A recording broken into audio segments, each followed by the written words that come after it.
Murphy Forever Home. I can install a grab bar, so why do I need an architect? I've stewed on this comment for quite some time, and I figured it was time to speak up. Now, I've said it before, I'll say it again. I work with wonderful general contractors every day, and they're a vital and valuable part of the design and construction team. They understand this discussion, and they're in agreement with me. So I'm not preaching to the choir. This is a higher level discussion. So let's all settle down, take a deep breath, and move on to an educated discussion on a very vital and timely topic.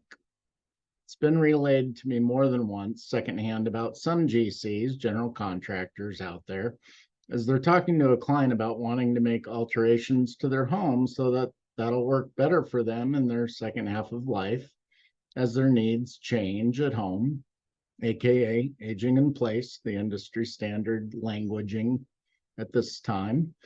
Normally, I wouldn't take offense, but in this situation, I find it's actually a good time for me to stand up for my industry as a designer and help set the record straight about why do you need an architect, a professional designer, especially someone that understands the specific client's need and at this project time in their life.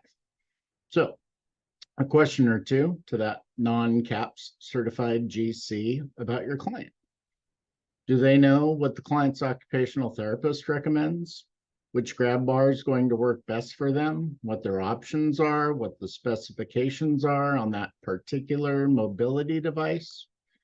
At what height and angle it should be installed for each specific movement and mobility need in each location it's required? Do they know the specifications on the client's wheelchair, walker, or other mobility device if they have one? Turning radius? Options that may suit them better than their current device if they don't have an occupational or physical therapist? Recommendations for who could help with OT or PT input if they don't have that relationship already? Where they can go with their family members to look at other mobility device options for themselves in their home? What about this question? Do they know not just what their budget is for the potential construction project work at the house, but also how that budget and cost ties into their overall plan for their funds and retirement, their monthly cash flow and expenses, their ability to pay for in-home care, their ability to make a finance payment based on their income distributions that their investments are paying out in their fixed income chapter of life on a monthly or annual basis? How about this question? Do they know how to address and advise them on different ways they could fund the project, who they can trust to finance an aging in place remodel, what a reverse mortgage is, and who they could talk to see if it might make sense in their situation? Does your GC have the ability to discuss other housing solutions if staying at home isn't the best answer for their situation? Once they've peeled the onion and gotten to the real truth by staying in a empathetic and long conversation, learning about their needs, situation, conditions, and wishes. Do they know where in their area they could go look at other housing options if they're considering those as well in comparison to remodeling their home to stay there? How about this question? Do they know all the aspects of a quality age-in-place experience? Do they understand how daylight affects the client's psychological health?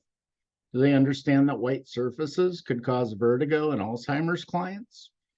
Do they understand that glare is more debilitating when you're 90 than when you're 20? Do they know that colors, transitions, lighting, fixture locations, height, floor plan layout, cabinet elevations and upgrades, appliance selections, heights, locations, as it relates to the specifics, of the client, which could make or break their happiness, functional use in their space, and therefore the success of keeping them at home, successfully aging in place with that remodel? Bottom line, does the general contractor know what aging in place clients' goals are? Do they know their limitations? Do they know their concern? I mentioned peeling that onion. The truth is always 3 levels deep. Are they trained to stay in that conversation and ask questions that'll get you real answers? Why am I throwing my hat in the National Aging in Place ring? Why am I working so hard at sharing aging in place as a message from stages and microphones as often as I can find it? Well, in all honesty, we're an aging in place coach. I consider an architect in general to be a quarterback and a concierge. I know that we're just one piece of a puzzle, but we're a valuable team member and one of many other professionals that equates to a full system and a best case turnkey or one-stop shopping solution for helping a client to stay in their home. That's what they want: autonomy, independence, and the power of their own choice. Our clients in this field and demographic want respect, trust, they want value, and they want a turnkey solution where all the team members are honest, ethical, and they communicate well with each other. 89% of older Americans, according to AARP's polls, would prefer to live at home, regardless of a possible change in their physical, mental, or emotional state that might occur with age. So, why use an architect? Well, speaking for ourselves only, it would be based on this. We have the training of NAHB, National Association of Home Builders, accreditation as a Certified Aging in Place Specialist, CAPS. We have the niche industry and business model homework established and continually ongoing. We have the professional relationships established over 2 decades in the fields of architecture and real estate investing. We have the professional network connections across, in our state, Washington, and growing quickly to uncover the entire U.S. We have a clear understanding through that ongoing homework of the other industries that are required to interface with this client as their staying at home solution. I can refer my clients to all the potential team members they may need in their area to complete that dream of aging in place. This might include CAP certified GCs, CAP certified interior designers, occupational therapists, physical therapists, financial retirement planner, reverse mortgage specialist, elder law attorney, just to name a few. We also have an architectural license and 25 plus years of experience in the field.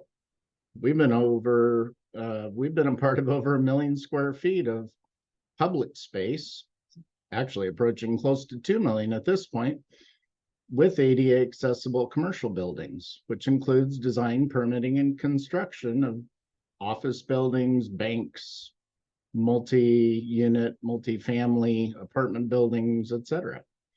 We've worked with all types of construction materials: steel, concrete, CMU, stucco, wood. We've done site planning for millions of square feet of public facilities. We're also well versed and experienced as a residential architect and a real estate investor. We've rehabbed and flipped houses for sale, held rentals, and been a landlord on multiple homes and commercial buildings, including executing lease options. My point is this: I understand ROI. I understand where to spend your money and where not to, depending on what your needs are and your timeline for a return on investment. There's a lot of pieces to this equation, and understanding them all is critical. But most importantly, as a result of all this training, I can listen and empathize with emotional changes as we work through the challenges that are facing our client. That's what's different. That's why we're a part of this team, and it matters. At the end of the day, in my own humble yet educated opinion, I can install a grab bar isn't enough for our clients. It doesn't address their dreams, it doesn't address their goals, doesn't address their limitations or their concerns. It doesn't even come close to answering the question, how can I age in place successfully? We believe that's a team answer, and we can help.